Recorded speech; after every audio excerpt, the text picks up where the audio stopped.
공간 디자인 1수업에서 미술관 관람 동선 콘텐츠의 공간적 분석과 설계라는 주제로 진행한 디자인학과 서피스 디자인 전공 김영우입니다.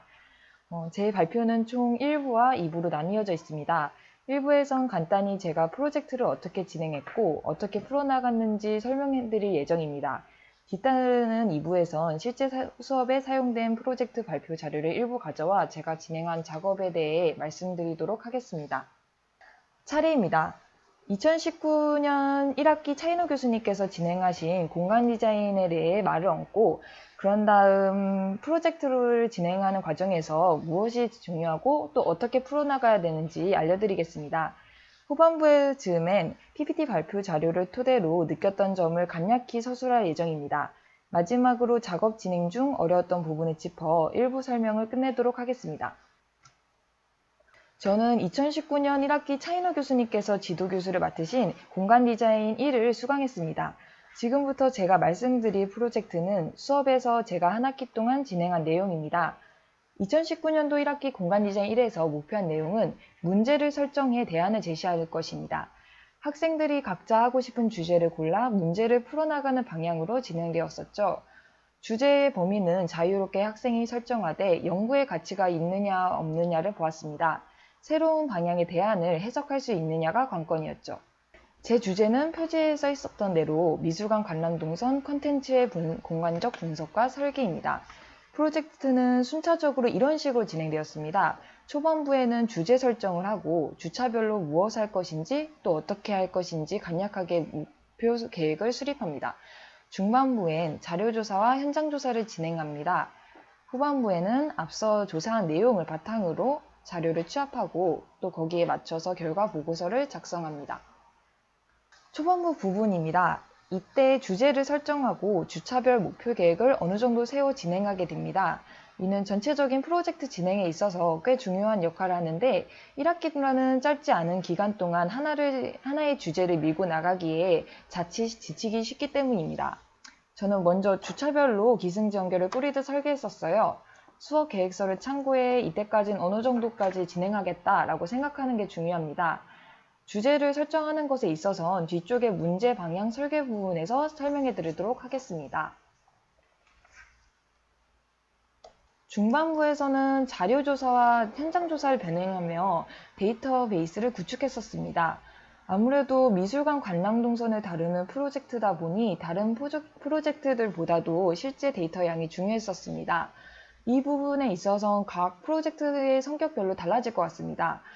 또 이제 자유조사 같은 경우 학교 도서관에서 논문을 찾아 선행 연구들엔 무엇이 있는지 또 각각 어떤 식으로 연구했는지 문헌조사를 진행했습니다. 현장조사의 경우 시간이 꽤 많이 소요되는 편으로 넉넉하게 미리 시작하는 게 좋습니다. 아무래도 문헌조사보다 예상하지 못한 부분에서 브레이크가 걸릴 가능성이 더 크더라고요. 저와 같은 경우 미술관 홈페이지 안내 지침에 따라 미술관 시설 촬영 문의를 넣으러 직접 방문했다가 사무실에 관련 서류를 제출도 못하고 거절당하는 웃지 못할 경우도 있었어요. 이에 따라서 후반부에는 앞서 진행했던 자료조사를 기반으로 데이터베이스를 구축합니다. 어느 정도 완성된 연구 결과를 결과 보고서로 제출해야 하기 때문에 이 부분에 있어서 꼼꼼하게 다시 살펴보는 게 중요할 것 같아요. 문제 방향을 설계할 때 제일 중요한 것은 학문적으로 선행 연구가 적어 새로운 대안을 제시할 수 있는지라고 생각합니다.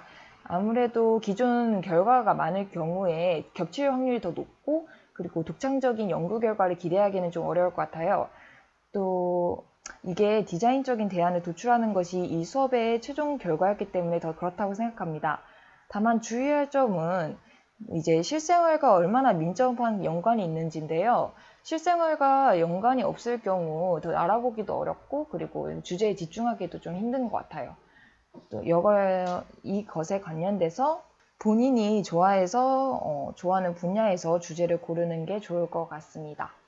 PPT 주차별의 발전 양상을 보여드리도록 하겠습니다. 화면의 스크린 캡처는 기말 자료 제출 때 쓰인 제 구글 드라이브입니다. 4월 1일부터 차례대로 4월 8일, 4월 15일 이런 식으로 6월 10일까지 주차별로 발표한 발표 자료를 모아놓은 것이에요. 이제 강의 중에는 매주 동안 5분가량의 짧은 발표를 진행해서 점점 프로젝트를 진행시켜 나갔는데 이때 마지막까지 프로젝트의 이름은 계속해서 수정될 수 있습니다. 저는 개인적으로 계속 수정되어야 한다고 생각해요.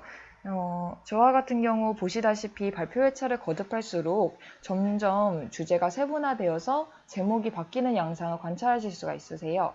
이제 방향성에 맞춰서 진행하는 게 두드러지는 대목이고요. 이제 결과적으로 이런 식으로 방향이 진행됐습니다. 미술관 관람 동선 컨텐츠의 공간적 분석과 설계라는 PPT로 완성이 됐었죠.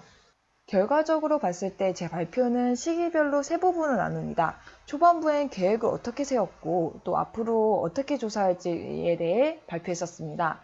그 이후엔 성급하게 결론을 재현하기보다는 그 주까지 제가 조사했던 내용을 발표했습니다. 이제 마지막으로는 기말에 가까워진 학기말에 그래서 내가 최종적으로 제시하고 싶은 대안은 무엇인가? 라는 질문을 던져가며 풀었던 것 같습니다. 작업 진행 중에 어려웠던 부분은 다음과 같습니다. 아무래도 1학기 내내 하나의 주제를 가지고 연구하는 것인 만큼 목표를 잡고 진행시켜가는 중간중간마다 진행 방향이 흐려지기가 쉽습니다. 아무래도 마지막으로 갈 때 되게 지치는 경우도 많이 있고요. 연구하기 힘든 주제를 잘못 골랐을 경우 더더욱 더 그런 경향이 크게 나타나기 때문에 교수님과의 면담을 많이 하는 게 좋을 것 같아요. 또한 인터뷰나 현장 조사를 진행했을 때 앞에 말했던 것처럼 애로사항이 많이 따를 수 있다는 것을 주의하는 게 좋겠습니다. 제가 제시하는 것보다도 스스로에게 맞는 방향에 맞게 추구하는 게 좋을 것 같고요. 초반에 면담할 기회가 있다면 스케줄을 맞춰 될 수 있는 대로 하는 게 좋습니다.